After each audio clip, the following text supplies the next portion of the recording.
El doctor Ubirata Kickhoffel es profesor asociado del programa de posgrado en Letras de la Universidad Federal de Río Grande do Sul. Es coordinador adjunto del Laboratorio de Bilingüismo y Cognición en la misma universidad.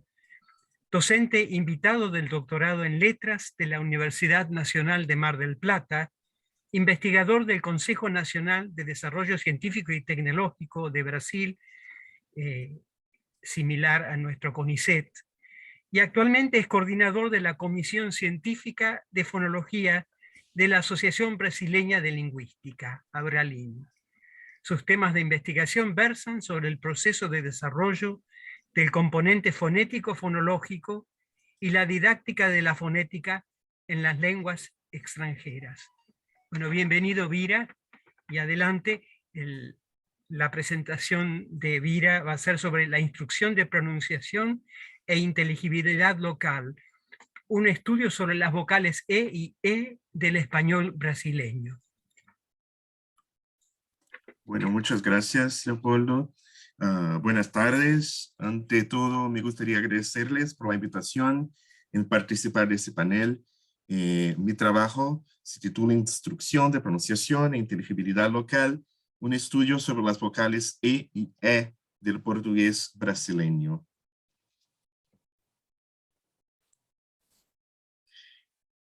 Desde el año de 2005, cuando Lewis defendió por primera vez el principio de inteligibilidad en la enseñanza de pronunciación de L2, hemos verificado un cambio de paradigma respecto a los objetivos del tratamiento pedagógico de los sonidos. La enseñanza de pronunciación deja de enfocar el patrón de habla nativa para tener como meta un habla inteligible. El objetivo de inteligibilidad se vuelve aún más claro con las investigaciones de Monroe y Darwin.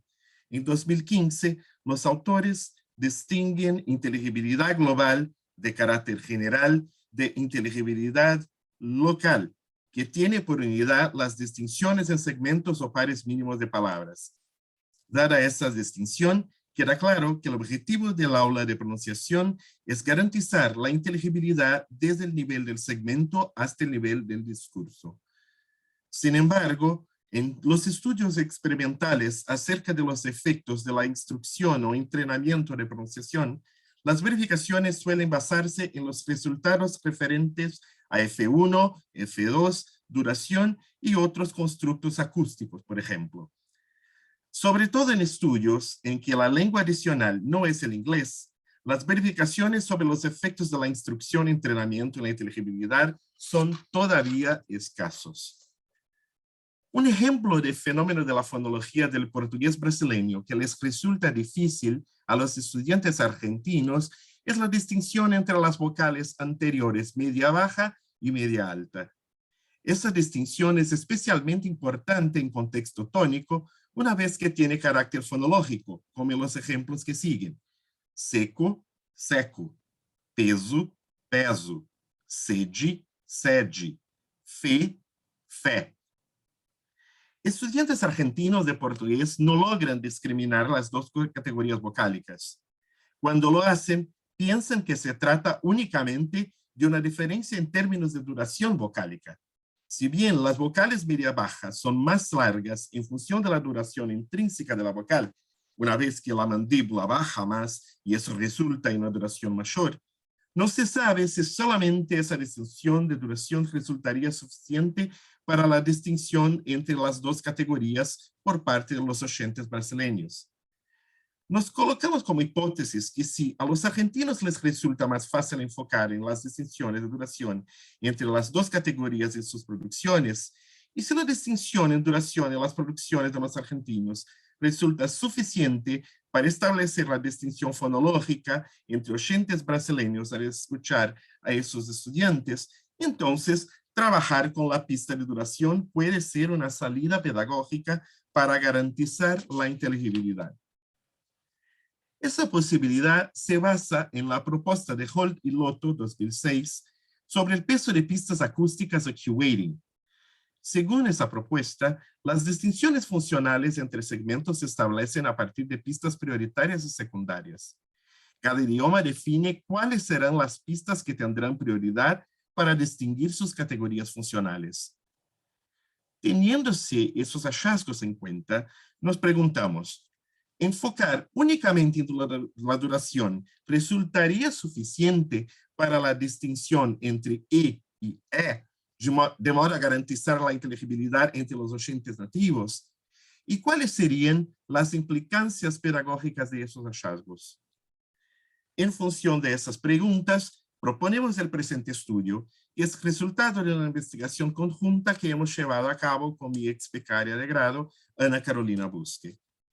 Nuestro objetivo general es discutir los efectos de la instrucción explícita de pronunciación en la producción en términos de F1, F2 y duración, y en el grado de inteligibilidad local de las vocales E y E del portugués brasileño, realizadas por un alumno argentino.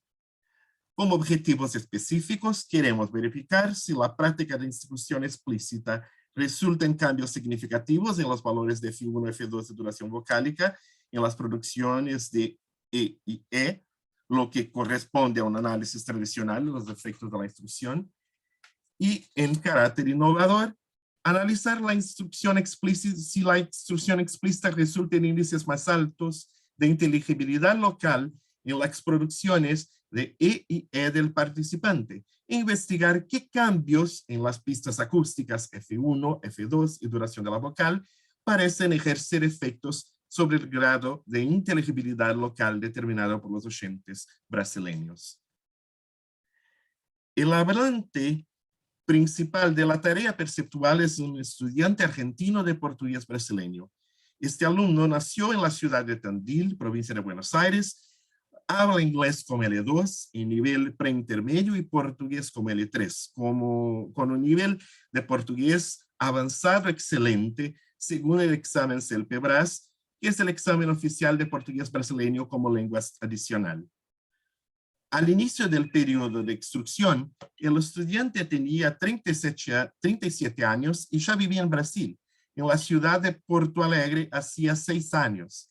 También tenía contacto directo con el idioma, una vez que trabajaba como profesor universitario, pero nunca había recibido instrucción fonética formal en portugués. Los otros hablantes fueron 5 brasileños monolingües que vivían en la región de la Gran Porto Alegre y sus producciones formaron parte de los catch trials, que son estímulos de control del estudio. No se computaron, obviamente, estos estímulos en los tests de hipótesis. Para que se validaran los resultados de los tests perceptuales de los oyentes, cada uno de los oyentes debería identificar correctamente por lo menos 90% de los estímulos producidos por esos hablantes activos. Eso nos garantizaba que los participantes oyentes estaban realmente prestando atención a la tarea. Los oyentes fueron 89 participantes que realizaron el test perceptual en la plataforma SurveyMonkey y juzgaron los índices de inteligibilidad local del locutor argentino. Todos los oyentes eran de la ciudad de Porto Alegre y declararon no tener ninguna experiencia previa con la lengua española. La instrucción explícita tuvo lugar durante un periodo de 12 semanas. Las clases eran semanales y yo actué como docente de ese alumno. La instrucción se basó en el manual propuesto por Alves Brisolare Peroso en 2017 y en los encuentros el estudiante recibió instrucción sobre cómo producir los sonidos vocales y consonantales de portugués, siempre retomando la producción de las vocales en todas las clases. Para obtener los estímulos necesarios para la tarea perceptual, contamos con 3 momentos de recolección de datos: el pretest, inmediatamente antes del comienzo de la instrucción; el posttest inmediato, inmediatamente después del final de la instrucción; y el posttest tardío, realizado desde 8 semanas después del posttest inmediato. Durante cada una de las etapas de recolección, se grabó al estudiante leyendo frases con los miembros de los pares mínimos de las vocales E y E, en las que él produjo 3 repeticiones de los pares mínimos: seco, seco, sede, sede, peso, peso y gelo, gelo. Estas palabras fueron posteriormente extraídas del contexto de la frase para que no les quedara a los participantes oyentes ninguna pista semántica que les pudiera ayudar en determinar el miembro del par mínimo que escucharon. Las producciones de las 3 etapas resultaron en 72 estímulos en total. Se agregaron a estos estímulos las producciones de los 5 hablantes nativos, 6 producciones por hablante, lo que correspondió a 30 estímulos adicionales. En total, la tarea perceptual, por lo tanto, contó con 102 estímulos. A los oyentes se les solicitaba que escucharan la palabra clave y que eligieran si habían escuchado el sonido de la vocal media alta E o de la vocal media baja E. Respecto a los resultados, primeramente enfocaremos en el primer objetivo, que a partir de la verificación acústica buscaba responder si la instrucción explícita contribuyó para que el aprendiz argentino tuviera cambios en sus valores de F1, F2, duración vocálica. Los plotajes nos muestran que el estudiante no logró producir las 2 categorías vocálicas separadamente. En el pretest hay una mayor variación en los valores de F2 en el eje horizontal. En el posttest inmediato, las vocales parecen estar un poco sobrepuestas en el eje de F2, pero en el eje de F1, este es el momento en que las vocales ocupan un mayor espacio acústico. Ya en el posttest de retención, las vocales parecen estar nuevamente sobrepuestas. Lo que se ve claramente es que, si bien después de la instrucción ya se producen vocales más bajas, aún así no hay una distinción entre las 2 categorías, una vez que algunas vocales media bajas se producen como más altas y a su vez algunas vocales media altas se producen como más bajas. En resumen, en la etapa de pretest, el estudiante produjo ambas vocales con un valor intermedio de F1, muy cercano al valor promedio de la vocal española E. En el posttest inmediato, los valores de F1 de las 2 vocales son más altos, lo que significa que las 2 vocales se producen con una altura más baja, dado que valores más altos de F1 corresponden a vocales más bajas. Eso se ve claramente en los intentos de producción de la media baja E, que alcanza 514.25 Hz. En el posttest tardío, las 2 vocales se producen prácticamente con los mismos valores de F1. Esos 2 valores corresponden al promedio de la vocal media baja E en el portugués de Porto Alegre, como muestran los datos de Pereirón. En otras palabras, después de la instrucción, el estudiante empezó a producir prácticamente todas las vocales como media bajas, lo que caracteriza una generalización en su producción. Los resultados del test de regresión de efectos mixtos nos muestran un efecto principal de etapa, lo que sugiere que los valores realmente cambiaron entre el pre y el post-test, pero no muestran un efecto principal de la vocal meta, o sea, no hay una distinción entre las 2 categorías. Encontramos interacciones entre la vocal meta y la etapa de recolección. Después de la instrucción, el estudiante sigue manteniendo una sola categoría vocálica. Se trata de una categoría híbrida, pero cuyo valor de F1 se acerca más al de la media baja. En otras palabras, aunque se produjeron vocales más bajas, no se encontró una distinción en altura para las 2 categorías vocálicas. Respecto a F2, se verifica que antes de la instrucción, las 2 categorías vocálicas se mostraban muy próximas, de modo a no haber una distinción entre las 2 en términos de anterioridad. En el post-test inmediato, ambas categorías son demasiadamente anteriores, con valores de F2 superiores a 2000 Hz. Esos valores bajan en el post-test tardío, pero siguen siendo más altos que los encontrados en el pretest. Una vez más, no se encuentran efectos principales de la variable correspondiente a la vocal, dado que el participante produce las 2 vocales meta como si fueran una única categoría. El gráfico nos muestra claramente que las 2 vocales suelen exhibir el mismo comportamiento también respecto a F2. Así como en F1, los test post-hoc de Tukey demostraron que no existe una diferencia significativa entre los valores de F2 de las 2 vocales en cada una de las etapas de recolección de datos. Finalmente, respecto a la duración vocálica, se ve que ya antes de la instrucción el estudiante producía vocales demasiado largas, con valores de duración más altos que aquellos encontrados en las vocales media bajas del portugués. Esos valores son altos en las producciones de las dos vocales meta. Una vez que la duración se muestra exagerada, esta tampoco sirve como pista para distinguir las dos categorías vocálicas.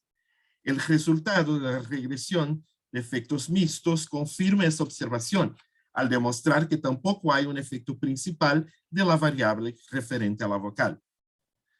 En otras palabras, el estudiante ya se dio cuenta de que las vocales en el portugués de Porto Alegre son mucho más largas que en su dialecto de lengua materna. Hay que resaltar que entre todos los dialectos de Brasil, las vocales de Porto Alegre son las más largas de todo el país. Y ustedes pueden notarlo cuando yo les hablo en español, porque mis vocales son demasiado largas para el idioma castellano también. Pero no, este estudiante no utiliza la pista de duración para diferenciar las medias altas, que eran naturalmente más cortas, de las medias bajas. De hecho, las producciones de las vocales de los dos grupos de vocales muestran prácticamente el mismo patrón, que es un patrón demasiado largo. En suma, respondiendo al primer objetivo de este trabajo, la instrucción no se mostró capaz de promover, por lo menos a corto plazo, una distinción entre las dos categorías vocálicas, considerándose los valores de F1 o F2 de duración. Se verificó que el estudiante empezó a producir vocales medias bajas, con vocales más bajas y con mayor duración, pero generalizó este patrón de producción para las dos vocales. Resta aún verificar si la instrucción, a pesar de no haber promovido una distinción entre las dos categorías vocálicas en términos acústicos, contribuyó para la distinción entre las dos categorías en la percepción de los oyentes brasileños. Dada esa tarea, seguimos al segundo objetivo, que tiene un doble enfoque. Primero, verificar si la instrucción contribuyó para más altos niveles de inteligibilidad local. Segundo, verificar cuáles pistas se muestran prioritarias entre los oyentes brasileños para la distinción entre las categorías de E y E. Respecto a los datos descriptivos, verificamos que en el pretest, el porcentaje de acierto en la identificación de la vocal media alta E es más alto que la identificación de E. Eso nos parece previsible, dado que la vocal del español les suena a los brasileños como la media alta E. Sin embargo, los valores de identificación correcta de la media baja E suben considerablemente en el post-test inmediato y se mantienen en el post-test tardío. A su vez, el porcentaje de identificación correcta de la media alta E sorprendentemente baja en el post-test tardío. Eso porque, conforme ya lo demostramos en el primer objetivo, el estudiante pasa a producir todas las vocales como si fueran media bajas. Los tests de regresión con efectos mixtos nos muestran que las variables referentes a F1, tipo de vocal y etapa de recolección, pretest, posttest o posttest tardío, ejercen efectos en los aciertos en la tarea de identificación. Ya queda claro, por lo tanto, que F1 corresponde a la pista prioritaria para las distinciones entre las dos categorías vocálicas por parte de los oyentes brasileños. En otras palabras, en el pretest, las vocales fueron identificadas principalmente como E. Después de la instrucción, en el posttest inmediato y en el posttest tardío, los oyentes comenzaron a identificar las vocales como E, porque todas las vocales se produjeron con valores de F1 más altos, o sea, se produjeron como vocales más bajas. Los tests post-hoc de Tukey mostraron que la instrucción contribuyó efectivamente para un aumento del índice de inteligibilidad de E, pero provocó que el índice de inteligibilidad de E disminuyera significativamente. Respecto al rol de las pistas acústicas en la identificación vocálica, las interacciones estadísticas nos brindan informaciones importantes. Verificamos primeramente una interacción entre el valor de F1 y el tipo de vocal. En la vocal E, a la medida en que F1 sube, o sea, que la vocal baja, el índice de aciertos baja significativamente. A su vez, el aumento de F1 garantiza índices de aciertos significativamente más altos para E. Se ve claramente el importante rol que juega F1 en la distinción entre las dos vocales por parte de los oyentes brasileños. A su vez, la interacción entre duración y categoría vocálica nos revela informaciones importantes sobre la pista de duración. Vemos que la duración no tiene efecto en las tasas de aciertos cuando la vocal es E, quizás porque todas las vocales ya se producían con una duración muy alta, lo que impedía la decisión en base a la duración. Sin embargo, en el caso de la vocal E, cuanto mayor sea la duración de la vocal media-baja, mayor será la tasa de aciertos. Se muestra claro que la duración está funcionando como una pista secundaria en la distinción vocálica, sobre todo cuando se trata de la vocal media-baja E, probablemente en contextos en que el estudiante no realizó la diferencia en términos de altura. En base a esos resultados, con relación al segundo objetivo, podemos decir que la instrucción explícita contribuyó para un aumento del índice de aciertos en la identificación de la vocal media-baja E, mientras que el índice de aciertos para la vocal media-baja E disminuyó tanto en el post-test inmediato como en el post-test tardío. Ese resultado acompaña los valores de F1 y duración referentes al primer objetivo, dado que el estudiante pasa a producir vocales más bajas y más largas. Los oyentes toman F1 como la pista acústica prioritaria y la duración como la pista secundaria, utilizada en la identificación de las medias bajas solamente, mientras que F2 no tiene ningún efecto. Consideramos que los resultados de este experimento tienen diversas implicancias pedagógicas. En definitiva, es necesario trabajar con la enseñanza de la altura vocálica, porque en definitiva nuestra hipótesis de que solo la duración sería suficiente no se confirmó. La duración vocálica no es la única pista y ni tampoco la pista prioritaria, pero puede ejercer algún efecto en las distinciones entre E y E. Los resultados del presente estudio abren una serie de interrogantes que podrán ser investigados en estudios futuros, que contemplen un grupo mayor de estudiantes argentinos, distintos grupos de oyentes, con o sin experiencia con el español, y quizás de diferentes regiones y variedades del portugués, incluso grupos de oyentes de distintas nacionalidades, para verificar los efectos del portugués como lengua franca. Y también otros pares de vocales, como por ejemplo O y O, en las palabras vo y vo, que les resulta también muy difícil a los estudiantes argentinos. Esas son mis referencias. Muy obrigado, muchas gracias.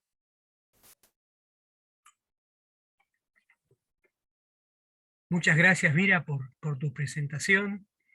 Muchas gracias por la rigurosidad del trabajo y también pensando en la utilidad, ¿no es cierto?, de estos tipos de investigación para nosotros que tenemos un sistema tan simple de 5 vocales y que nos enfrentamos con el portugués o el inglés a un sistema vocálico mucho más complejo, ¿no? Así que muchas gracias. Gracias a vos. Bueno, finalmente entonces me presento, yo sería el último expositor en este. Mi nombre es Leopoldo Labastía, soy docente de fonética y fonología inglesa en la Facultad de Lenguas de la Universidad Nacional del Comahue, y mis intereses de investigación están en la prosodia del inglés y del español, especialmente en el discurso del inglés y del español. Y en esta presentación voy a hablar sobre la pragmática y la prosodia, la relación entre la prosodia y la pragmática.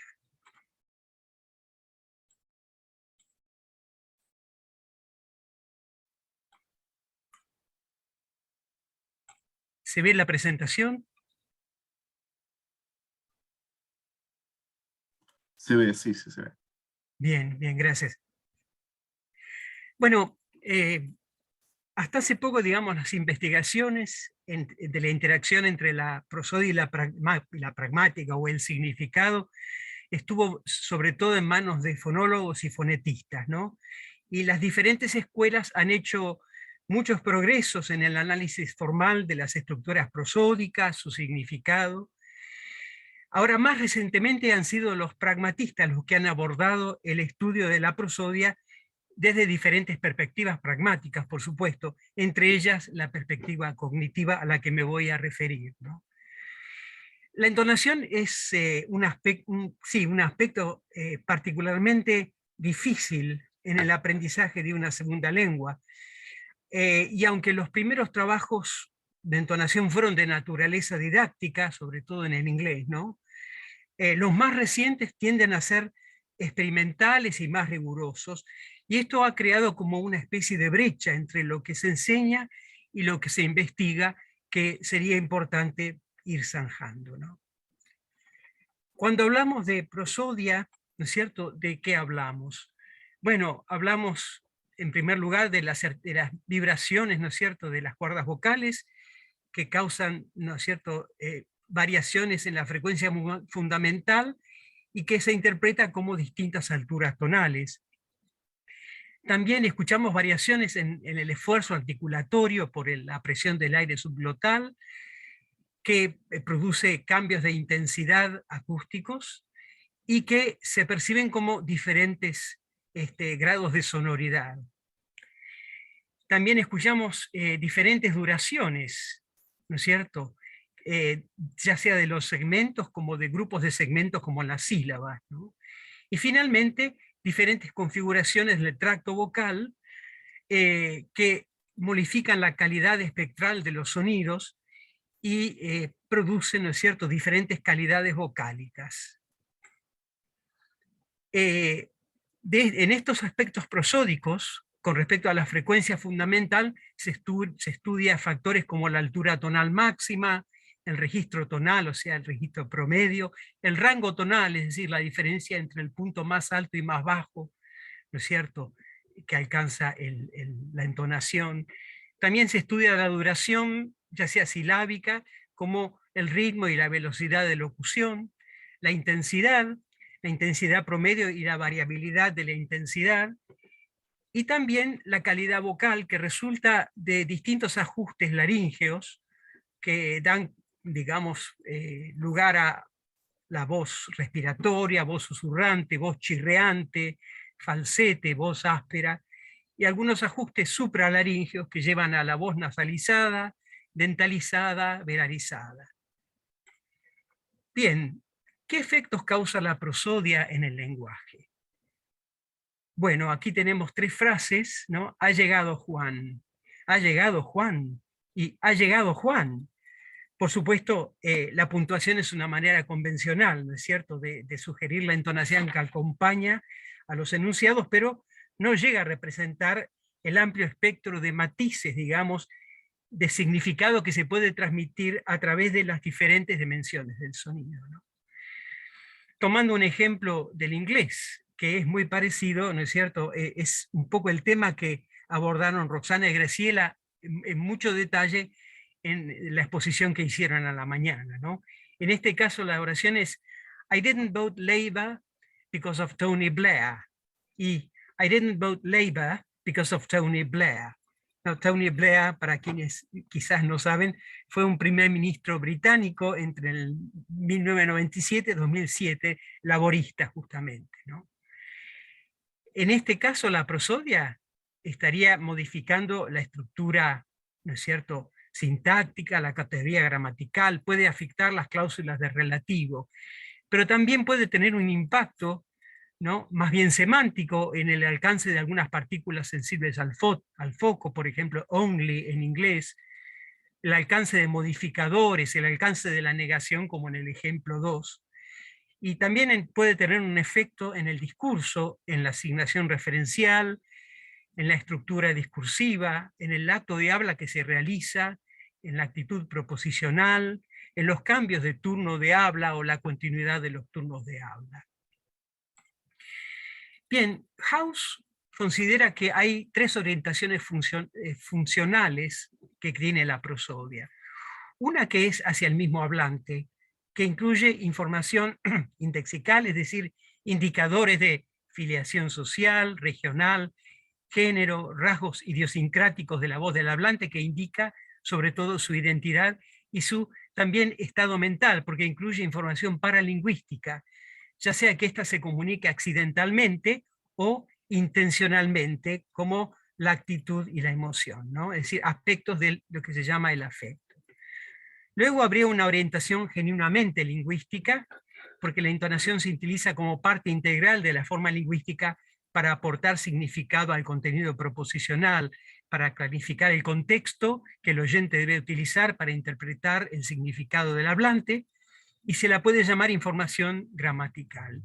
Y también habría una orientación más discursiva, ¿no?, que es la entonación que aporta al proceso de construcción del discurso, con una orientación hacia el oyente en diálogo y conversación, o hacia la estructura del texto en el caso de monólogos, por ejemplo. Según House, los tres tipos de orientación pueden formar parte de las intenciones comunicativas explícitas del hablante, y cada una de ellas puede resultar más o menos importante en un enunciado dado. Por supuesto que en este sentido la prosodia tiene una dimensión lingüística, y quizás esto es claro, ¿no es cierto?, en la propuesta de Halliday, ¿no?, cuando Halliday habla de tono, tonalidad y tonicidad, porque Halliday considera que la prosodia es lingüística y trata de articular una teoría de la gramática que puede incorporar los patrones entonativos. Su modelo, se podría decir, es más semántico que pragmático. Por supuesto que la entonación tiene estructura lingüística categorial, ¿no es cierto?, que da lugar a pares mínimos, a contrastes, y que consiste en una secuencia de eventos fonológicos que ocurren en puntos bien definidos de los enunciados. Pero también hay otros rasgos, ¿no es cierto?, que ahora vamos a ver, que no son exactamente de este tipo, ¿no? Desde la dimensión lingüística, la prosodia lingüística establece una relación convencional con un determinado significado, o sea, el aporte que realiza es sistemático. Pero como les decía, hay una dimensión paralingüística de la prosodia, ¿no? A menudo la entonación cumple con una función primariamente emotiva, implicando que se trata de un uso inherentemente icónico de la variación tonal, ¿no? Por ejemplo, entre la afirmación vino Juan, ¿no?, o este ejemplo de House, ¿no?, the choir was great, their standard was really professional, o the choir was great, their standard was really professional. El defensor de esta postura, ¿no es cierto?, es Bollinger, por ejemplo, que considera que es mejor acercarse a la prosodia desde una perspectiva natural, unida a otros componentes como la gestualidad. Si bien algunos aspectos de la entonación son lingüísticos, sus raíces, según Bollinger, están en los comportamientos naturales desde los que estos evolucionaron. La diferencia central entre la dimensión lingüística y paralingüística es la naturaleza categorial de la señal lingüística y la naturaleza escalar o gradiente de lo paralingüístico. En el énfasis hay mayor o menor énfasis, pero en una distinción, ¿no es cierto?, lingüística es presencia o ausencia de determinado rasgo, ¿no? ¿Qué estudia la pragmática? Bueno, la pragmática estudia los enunciados lingüísticos en su contexto de emisión y recepción. Y uno de los modelos pragmáticos, digamos, más importantes de los últimos tiempos es el de Grice, del filósofo Grice. Él habla del significado no natural. La comunicación entre los humanos explota la capacidad de entender el comportamiento de los demás en términos de las intenciones detrás de esos comportamientos. Un hablante produce evidencia codificada en el lenguaje de su intención de transmitir un cierto mensaje, pero la comunicación no termina en la codificación y decodificación, sino que hay un proceso inferencial. El oyente utiliza la información codificada como punto de partida para inferir la intención del hablante. Entonces la comunicación humana involucra tanto la codificación y decodificación como el reconocimiento inferencial de la intención. Por ejemplo, si tomamos un ejemplo, ¿no? Llegó Juan y la otra persona responde, la puerta está cerrada, ¿no? Aquí uno podría pensar, bueno, ¿qué relación tiene la respuesta con la pregunta? ¿No? Si es que la respuesta tiene alguna relevancia para responder la pregunta. Bueno, si pensamos que esa es la oficina de Juan, que cuando Juan llega deja la puerta abierta, entonces la respuesta sería Juan no llegó, ¿no es cierto? Ahora, ¿qué aporta la prosodia al significado de los enunciados lingüísticos? ¿Cómo afecta la prosodia a la pragmática? Bueno, en esta presentación partimos de uno de los desprendimientos de la teoría de Grice, la teoría de la relevancia, que es una teoría cognitiva, una teoría pragmática cognitiva, que considera que los humanos usamos tanto mecanismos de codificación y de inferencia para comunicarnos, establecer relaciones sociales, etc. Y lo hacemos guiados por la búsqueda de relevancia, es decir, el logro de efectos cognitivos, cambios, mejoras, ¿no es cierto?, en nuestro conocimiento, contrapesado con el esfuerzo que implica procesar esos enunciados. La teoría distingue dos tipos de codificación, conceptual y procedimental. Por una parte, el lenguaje codifica conceptos, sobre todo las palabras de contenido, ¿no es cierto? Pero también codifica instrucciones de procesamiento, sobre todo las palabras gramaticales, los conectores discursivos, por ejemplo, ¿no? Y entonces la entonación puede tratarse como un recurso procedimental que codifica instrucciones sobre cómo combinar los conceptos y llegar a la interpretación deseada por el hablante. En la teoría de la relevancia se distinguen distintos niveles interpretativos, ¿no? Considerando la respuesta anterior, por un lado, el oyente tiene que interpretar lo que el hablante quiso decir, es decir, el contenido explícito, que en la teoría de la relevancia se llama explicatura. Tiene que interpretar el significado de la puerta está cerrada. La puerta identifica una puerta, ¿no es cierto?, accesible.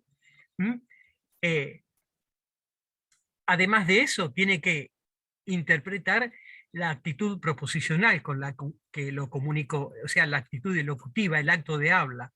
En este caso sería una afirmación. Entonces se podía parafrasear, ¿no es cierto? La hablante afirma que la puerta está cerrada.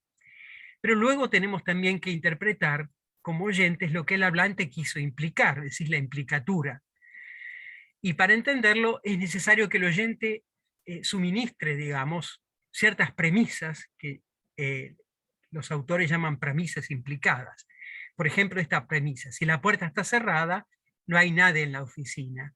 Juan trabaja en la oficina. Y llegar a la conclusión implicada: Juan todavía no llegó. Luego, el oyente también puede derivar otras implicaturas más débiles, pero que esas ya corren por su cuenta, no son necesariamente las que quiso, ¿no es cierto?, comunicar el hablante. Por ejemplo, que Juan suele llegar tarde, que no es puntual, etc. Entonces, ¿cómo afecta, ¿no es cierto?, la prosodia a la interpretación pragmática? Tomando el tema, o retomando el tema, ¿no es cierto?, de Roxana y de Graciela. En la primera tenemos, I didn't vote Labour because of Tony Blair. O I didn't vote Labour because of Tony Blair. ¿Qué sucede aquí? El fraseo tiene un rol demarcativo, ¿no es cierto? Y sugiere, ¿no es cierto?, que el enunciado A debe interpretarse en su conjunto. Entonces, la interpretación, digamos, que favorece sería I did vote, ¿no es cierto?, Labour, but not because of Tony Blair. Entonces la negación tendría un alcance restringido, ¿no es cierto?, a la cláusula subordinada. En cambio, I didn't vote Labour because of Tony Blair. Aquí sí el alcance sería amplio, porque estaría en la cláusula principal e involucraría, ¿no es cierto?, también la cláusula subordinada.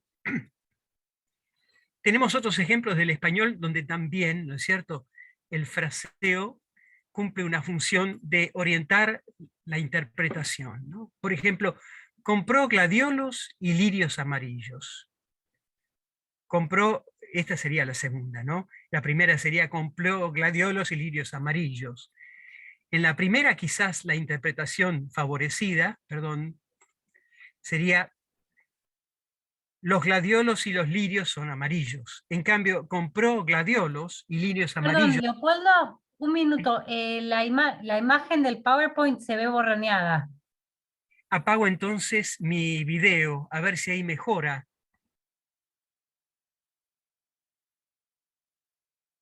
Sigue igual. Sigue igual.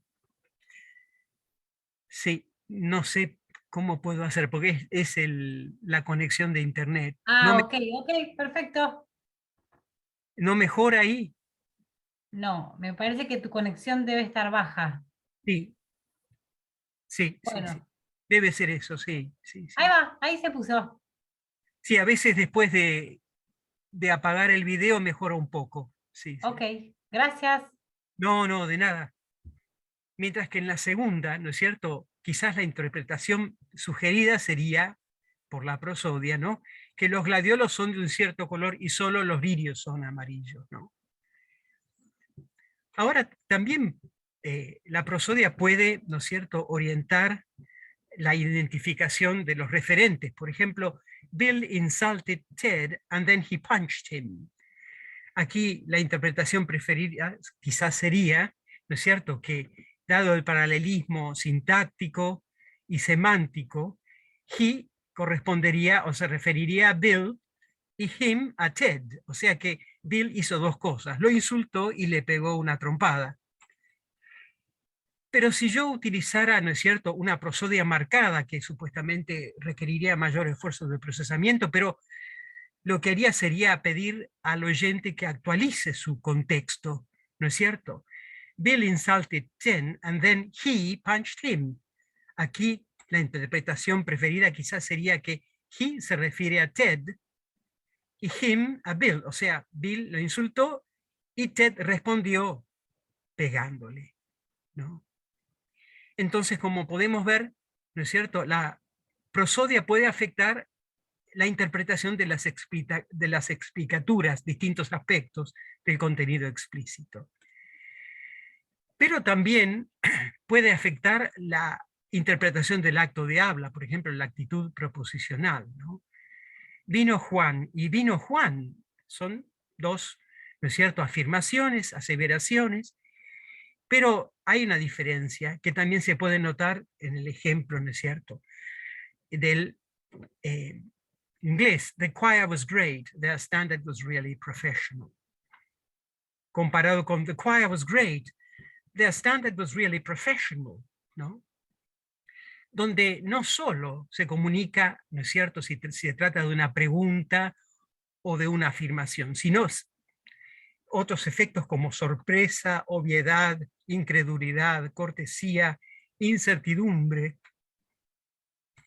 Y finalmente, bueno, aquí está lo que estaba comentando, ¿no? Finalmente, también puede afectar a las implicaciones. Y fíjense, ¿no es cierto?, en este ejemplo,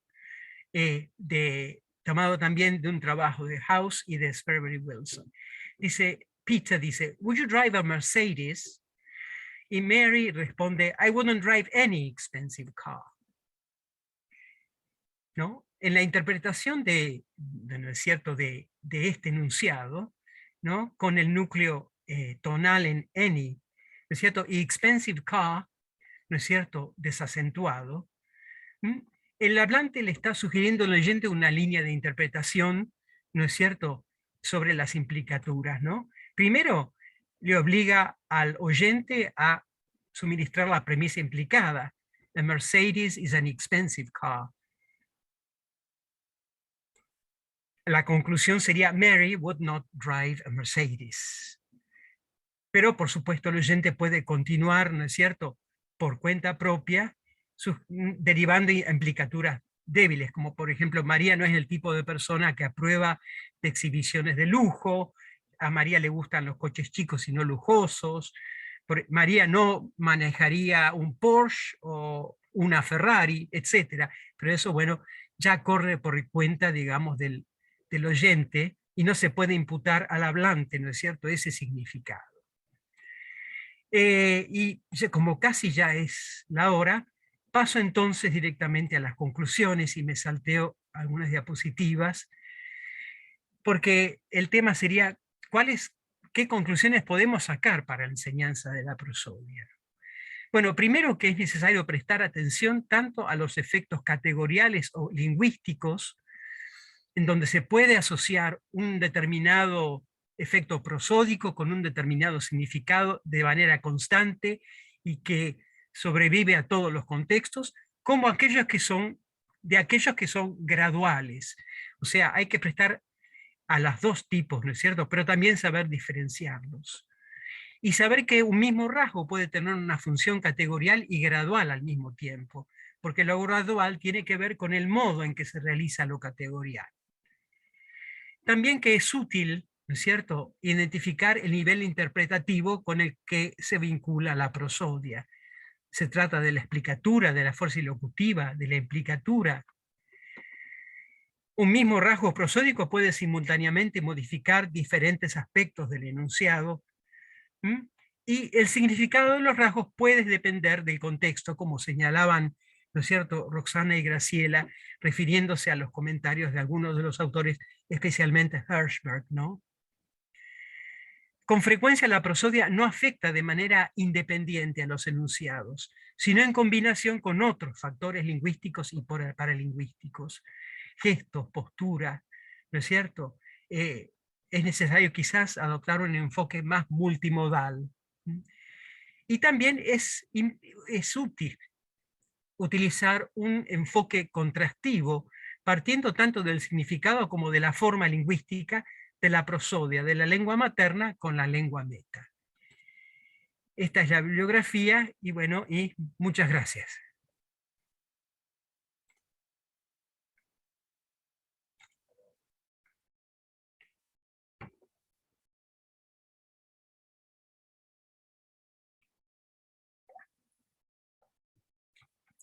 Creo entonces ahora que ya podemos pasar, ¿no es cierto?, a las preguntas, a los distintos, de las distintas presentaciones, ¿no?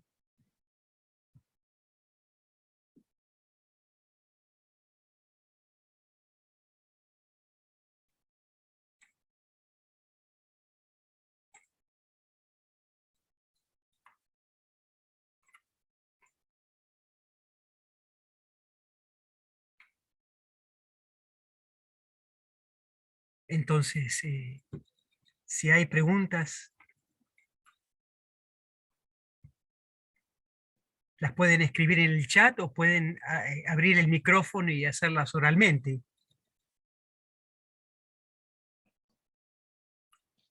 Hola. Fátima. Hola. Bueno, obrigada aos dois. Olá, Vida. Como vai, Faixa? Como estás? Não se trata de uma pergunta, mas uma observação para o Bira nos estudos das vogais abertas aqui, em relação aos nossos falantes argentinos. Bira, sabe que eu tenho observado por curiosidade, que talvez ajude aí com os futuros estudos que você pretende fazer e que faz tão bem. Os alunos aqui, o que eu tenho observado é uma dificuldade entre o E e O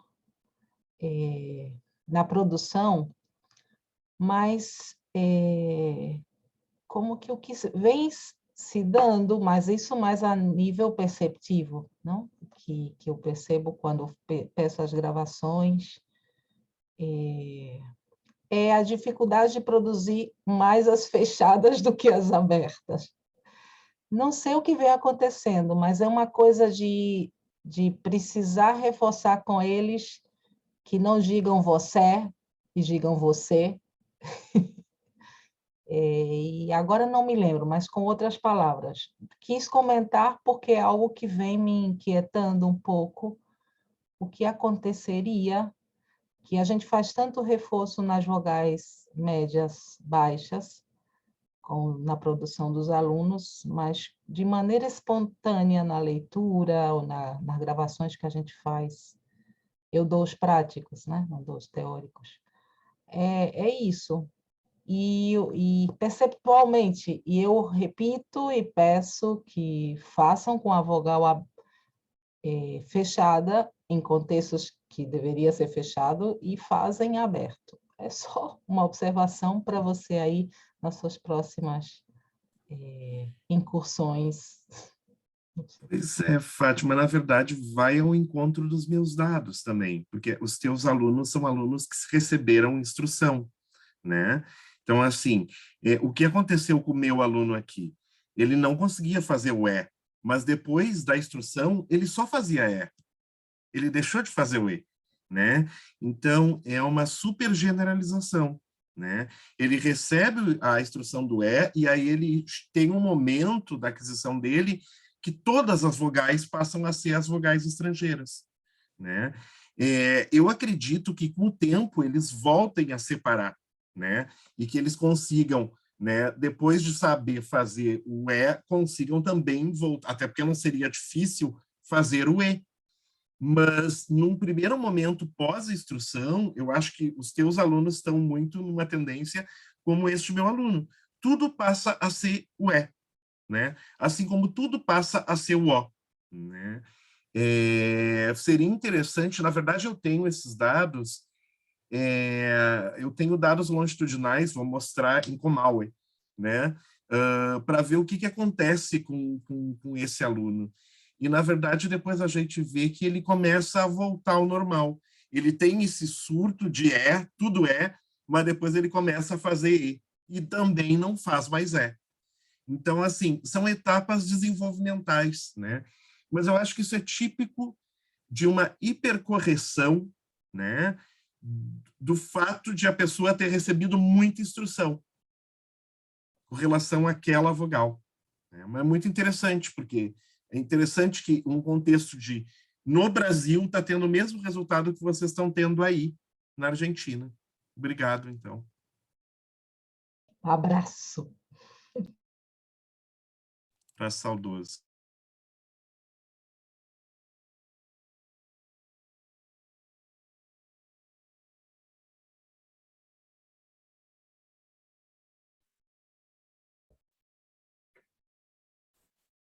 Muchas gracias, Fátima. No sé si hay alguna otra pregunta o comentario que quieran hacer. Perdón, Leo, no sé si es posible, pero no sé cuánto tiempo hay. Si no hay preguntas, ¿podrías seguir con alguno de tus ejemplos, los que eh, sacaste, quitaste de tu disertación por falta de tiempo? No sé si están de acuerdo los demás. Y si te parece una buena idea, si no, no. No sé qué parece esto. No sé si ya es la hora para el comienzo de las otras Ok. presentaciones, ¿no? De las mesas.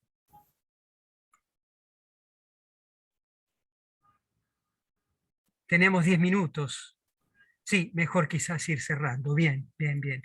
Bueno, muchas gracias a las organizadoras por todo el trabajo y por la invitación. Y muchas gracias también a Estela y a Vira por la presentación. Ya podemos pasar entonces a las distintas mesas.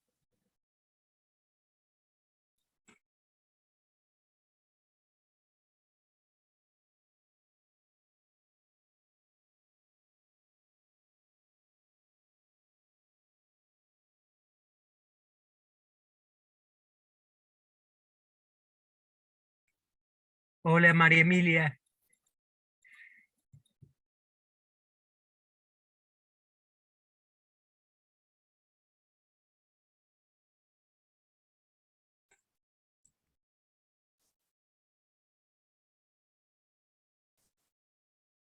Felicitaciones.